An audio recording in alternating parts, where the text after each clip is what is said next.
Suatu hari ada seorang raja yang memiliki 4 istri. Istri keempat adalah istri yang paling disayangi. Dia sangat tergila-gila kepadanya. Sang raja selalu menghiasi istri keempatnya dengan pakaian yang anggun, perhiasan yang mahal, dan menghidangkan makanan yang paling enak dan memperlakukannya dengan pelayanan terbaik. Pokoknya apapun dilakukan untuk membahagiakan istri keempat ini. Istri ketiga juga sangat disayang dan dimanja. Bahkan kerap kali dia memamerkan ke kerajaan tetangga. Walaupun sang raja kadang merasa takut bahwa suatu hari istrinya ini gak setia dan akan meninggalkan dia, berpaling kepada yang lain. Istri kedua pun memiliki tempat yang khusus di hatinya. Kepadanya lah sang raja sering mencurahkan isi hati dan mengadukan masalah-masalah pelik yang dihadapinya. Istri kedua adalah orang kepercayaan yang bisa menjadi seorang pendengar yang baik, perhatian, sabar, dan membantu raja melewati masa-masa sulit. Berbeda dengan istri kedua, ketiga, dan keempat, istri pertama sebenarnya adalah wanita yang sangat setia. Sesungguhnya dia yang sangat berjasa karena dialah yang dari sejak awal membantu sang raja sampai sang raja bisa berada di posisi sekarang ini.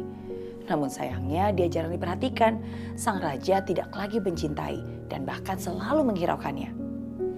Suatu hari sang raja jatuh sakit dan dia tahu umurnya gak lama lagi. Karena dia gak mau sendiri di alam baka nanti, dia pun meminta istri tercinta untuk menemaninya. Raja pun memanggil dan bertanya kepada istri yang keempat. Sayang, kamu tahu kan bahwa aku tuh lebih mencintai dan menyayangi kamu dibandingkan istri-istriku yang lain. Seluruh permintaan, seluruh kehendakmu selalu aku penuhi. Sekarang, sudikah kamu menemaniku dalam kuburanku? Wah, gak mungkin. Begitu spontan jawab sang istri, lalu pergi meninggalkan sang raja yang sedang sekarat. Sungguh kecewa hati raja. Jawaban istri keempat itu sadis, bagaikan sebilah pisau yang menusuk tepat ke dalam hatinya. Dengan sedih, raja pun kemudian memanggil istri ketiga. Sayang, aku telah mencintaimu seumur hidupku. Sekarang saya sekarat. Maukah kamu merawat dan menemani dan ikut denganku jika kelak aku meninggal nanti?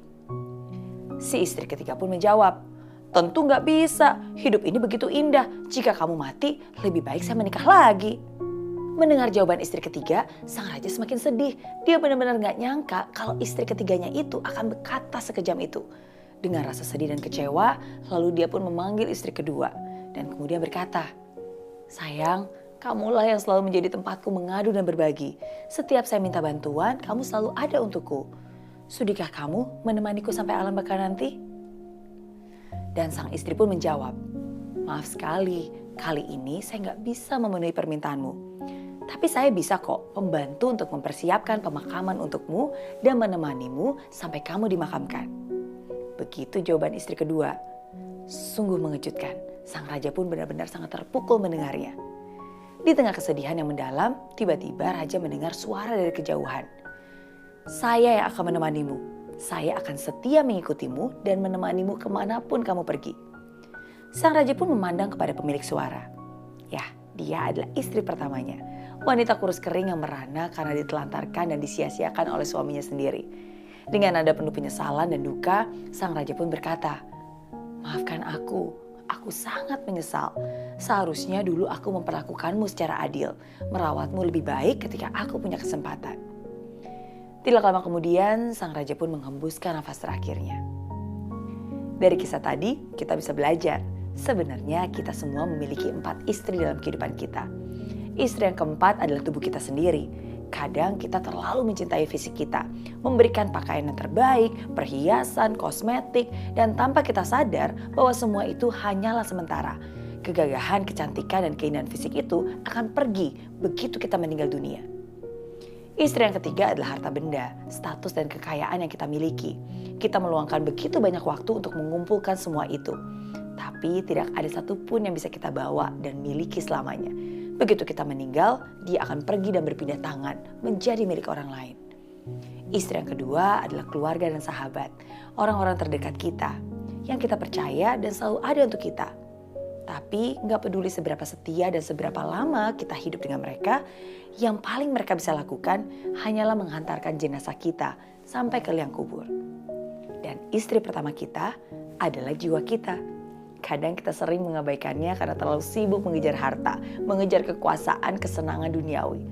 Padahal jiwa kita, our soul, adalah satu-satunya hal yang akan bersama kita kemanapun kita pergi. Bahkan ketika kita nanti harus meninggalkan dunia ini.